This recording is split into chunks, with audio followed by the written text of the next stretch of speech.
Simon O'Brien investigates the murky world of cyberbullying, or as it's known, trolling. Where would we be without the internet? You can book your holiday to Greece from the couch, talk to your friends in Australia, be spiteful to someone you've never even met. Reading through the threads on the forums and chat rooms, you could start to believe we live on a planet full of spiteful people. And all too often, that so-called banter turns really nasty as the cyberbullies and trolls get creative to really hurt someone's feelings. Student Sophie Lancaster was 20 when she was badly beaten up by a gang of youths in a park in Bacup. Sophie was a goth and they'd been taunting her and her boyfriend about their appearance. She later died of her injuries. Sophie's mum Sylvia was horrified when she came across a site on the internet that mocked her daughter's death, saying those responsible should be knighted, not jailed. I can remember reading it and thinking, I don't believe this. You know, because they'd used photographs of her in hospital that we'd put out to show people the reality of the situation. And they were talking about, you know, free the Bacup 5, etc.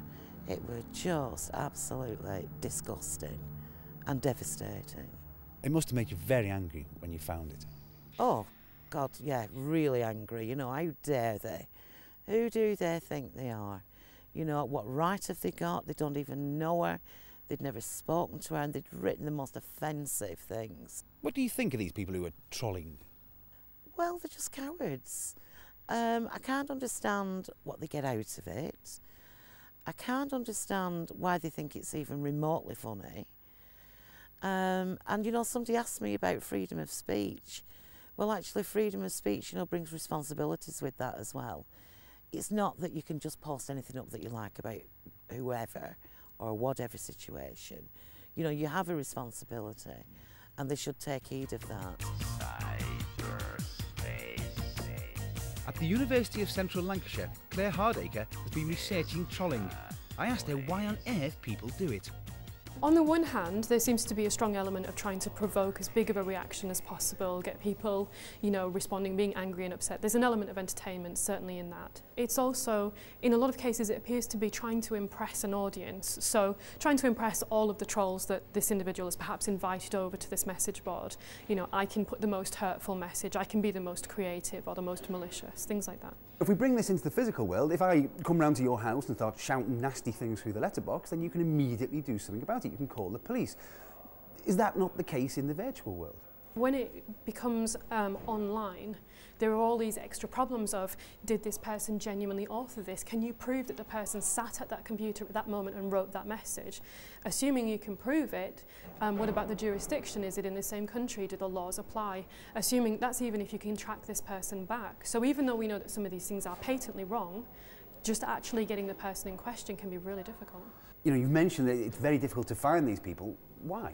To try and give you a simplistic version of how it works, every computer, when it connects to the internet, it has an IP address. It's a bit like your physical home address. And normally, if you're accessing the computer in a straightforward way, going back to that home address is fairly straightforward. When you start using these various types of software, depending on the one that you choose, it essentially puts a number of different addresses in between, so that when you start trying to trace back, you get sent to the wrong place. You might get sent to Iran, and then you might get sent to America, and then Australia. And by the time you've tried to track back, you've no longer got a clue where it's come from. It is so hard to trace trolls that only 2 prosecutions have ever been made in England. And one of those was a case brought by Greater Manchester Police. Colin Koss from Ardwick in Manchester was brought to the police's attention when another internet user sent evidence of his trolling to his neighbours. So you undertook this investigation. Now, he's one of only 2 people ever prosecuted in this country for trolling. So what did you find that led to that prosecution? Colin had put different usernames onto different RIP web pages on Facebook. And on there he would make comments about the person that had passed away in an offensive way, in a sexual way, that would really hurt either the person who put the memorial site up, either the parents of the person that they've lost, or the brothers and sisters, and people who were just there as friends to make a reaction. Help me, because I'm trying to work this out, but what do you think makes someone like that tick? His tick was purely simply for the argument. So to get people to argue, you've got to say the most offensive things. You can't go in there just making a laugh and a joke, because that wouldn't make somebody want to argue with you.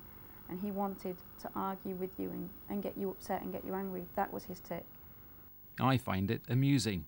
It's funnier if you get someone who responds. It's just verbal comedy. It's my sense of humour, my personality. My comments have been so exaggeratedly excessive that only a person who is seeking to be offended would be offended. I don't accept that at any point I have abused or genuinely upset anyone. Sam, this is a very difficult thing to police. How difficult? It's extremely difficult to police. It's not something we can do in isolation. Users of the World Wide Web have got to self-police. What do you mean by self-policing? Well, if you set up a rest in peace website because a loved one's passed away, you've got to realise it's almost like putting a paper book in the middle on the town hall steps on a Friday evening and go and picking it up on Monday morning, and don't expect there to be a couple of dozen lovely messages about your loved one. It'll be full of messages from cranks and drunks who just thought it'd be fun to scribble something in it. And this is exactly the same. You open up a web page because someone's passed away and open it up to everybody in the world to comment upon, you're going to get cranks who put horrible offensive messages on there which will cause offence. And they've got to understand that. The law hasn't been updated since 2003, when the Communications Act made it an offence to send a communication of an indecent or offensive nature.